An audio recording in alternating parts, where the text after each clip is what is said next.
Meskipun dia tidak memiliki paras yang cantik, namun bawang putih memiliki hati dan sikap yang sangat baik. Bawang putih lahir dari keluarga yang bahagia. Ayahnya adalah seorang konglomerat yang kaya raya. Namun suatu hari ibu bawang putih sakit keras dan akhirnya meninggal dunia. Bawang putih pun sangat berduka. Begitu pula dengan ayahnya.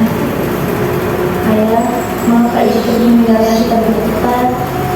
Ini memang sudah takdirnya. Kamu harus sabar. Tapi mengapa kamu cepat, ayah? Sudah anakku, kita sudah berkata. Kamu masih mencintai saya. Kita coba meninggalkan. Di desa yang asri itu pula tinggallah seorang janda dengan anak gadisnya bernama Bawang Merah. Sejak ibu bawang putih meninggal dunia, ibu bawang merah pun sering berkunjung ke rumah bawang putih. Dia sering membawakan makanan hingga membantu bawang putih membereskan rumahnya. Bahkan seringkali ia datang hanya untuk menemani bawang putih dan ayahnya mengobrol. Bawang putih, Iya, Bu. ini ada sedikit makanan untukmu dan ayahmu. Waduh, orang repot, Bu. Terima kasih ya, Bu. Iya, ke papa. Jangan sungkan kalau butuh sesuatu. Ya sudah, ibu pamit pulang dulu ya. Iya, Bu. Oh ya, makasih ya Bu. Kamu merepotkan. Salam untuk Bu. Iya mas, nanti saya sampaikan salamnya untuk bawang merah. Karena merasa bawang putih butuh peran seorang ibu, sang ayah pun berpikir bahwa mungkin lebih baik jika ia menikah saja dengan ibu bawang merah. Kamu Putih, Iya, ya. sepertinya kamu butuh peran seorang ibu. Ayah mati. Jika ayah sudah tiada, siapa yang akan merawat kamu? Jika ayah menikah lagi dengan kita, apa kamu setuju? Aku sudah percaya dengan lagi pula ibu bawang putih juga sangat baik kepadaku. Baiklah, jika kamu setuju, ayah akan memberikan maksud ayah makan. Dengan berbagai pertimbangan dan mendapatkan persetujuan dari bawang putih, sang ayah pun menikah dengan ibu bawang merah. Begitu menerima persetujuan dari sang anak, ayah bawang putih pun mendatangi ibu bawang merah dan menyatakan maksud untuk melamarnya. Akhirnya, mereka pun menikah. Ibu bawang merah dan sang anak tinggal satu atap dengan bawang putih dan sang ayah. Di awal pernikahan tersebut, ibu bawang merah tampak selalu baik hati kepada bawang putih. Semua pun terlihat baik-baik saja.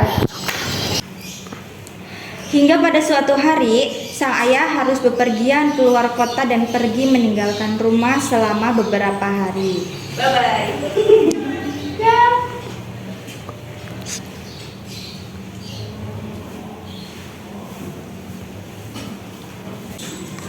Kehidupan bawang putih pun sontak berubah, seolah bertolak belakang dengan sifat ketika sang ayah ada di rumah.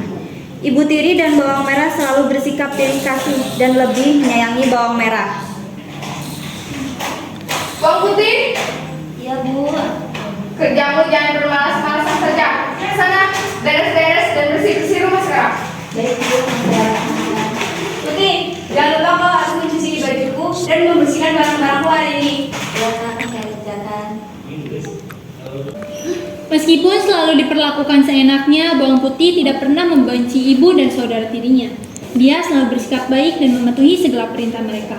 Hingga suatu hari, bawang putih menghadapi masalah besar karena menghanyutkan salah satu baju milik ibu tirinya ketika sedang mencuci pakaian di pinggir sungai.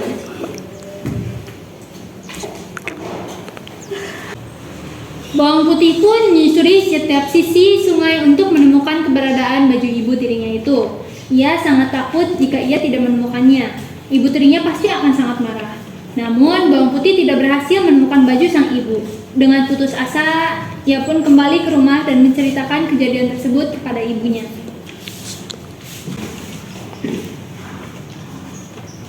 Ibu, maafkan Putih karena baju ibu hanya terbawa arus ketika Putih sedang mencuci. Apa? Dasar ceroboh. Ibu tidak mau tahu. Pokoknya kamu harus mencari baju itu dan jangan berani pulang sebelum ketemu. Mengerti? Iya, Bu.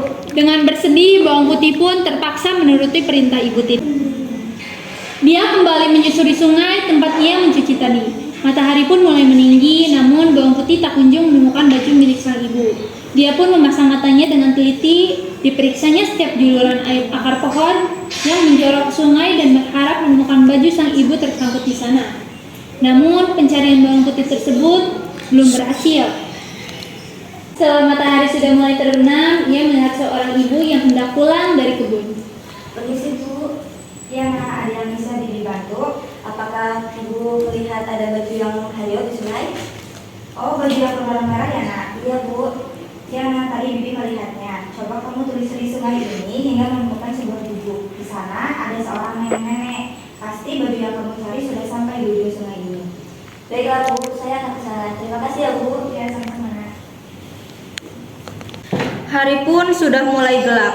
Bawang putih pun sudah mulai merasa putus asa karena tak kunjung menemukan baju sang ibu. Ia pun terus menyusuri sungai tersebut mengikuti saran bibi yang ia temui.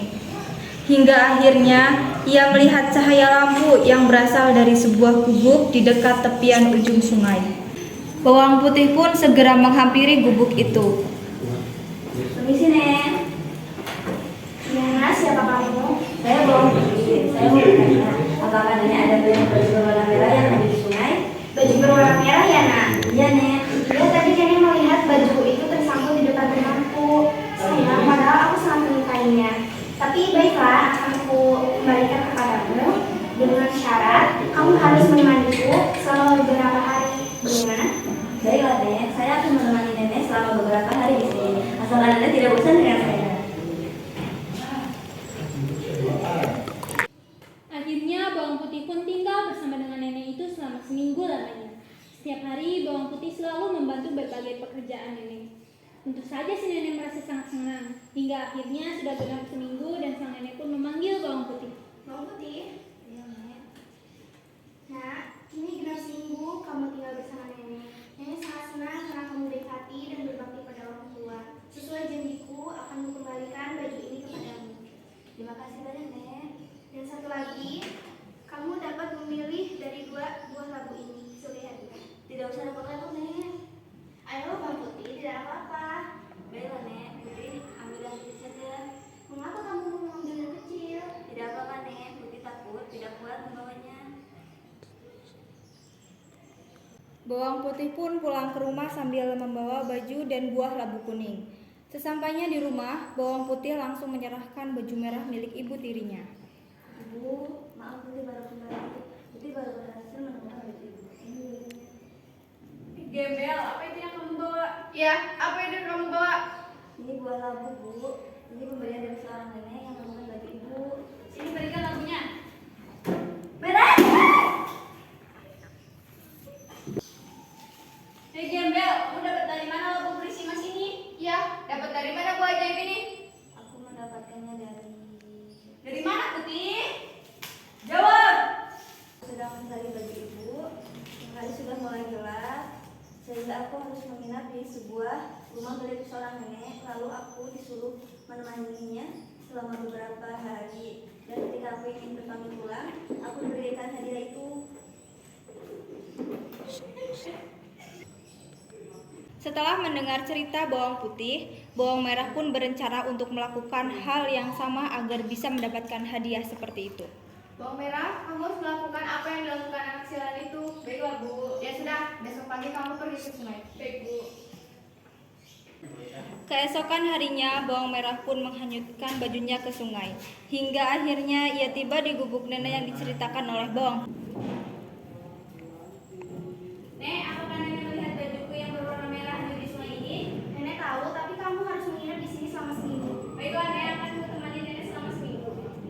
Selama seminggu, bawang merah menginap di rumah sang nenek hanya dengan bermalas-malasan. Jikalau pun ada yang ia kerjakan, pasti berujung dengan hasil yang tidak bagus karena dikerjakan secara asal-asalan. Akhirnya, setelah seminggu lamanya, sang nenek membolehkan bawang merah pulang. Nek, bukankah nenek seharusnya membawaku labu sebagai hadiah karena telah menemani nenek selama seminggu ini? Ya sudah, silakan kamu pilih dari salah satu labu ini. Sesampainya di rumah, bawang merah segera menemui ibunya dan dengan gembira memperlihatkan labu yang dibawanya. Karena takut bawang putih meminta bagian, mereka menyuruh bawang putih untuk pergi ke sungai selagi mereka membuka labu tersebut. Sana pergi ke sungai dan cuci baju yang kotor. Baiklah Bu. Setelah bawang putih pergi, mereka pun membelah buah labu tersebut. Namun ternyata buah labu tersebut tidak menyimpan emas, namun puluhan ular berbisa. Binatang tersebut pun langsung menyerang bawang merah dan ibunya hingga akhirnya keduanya tewas.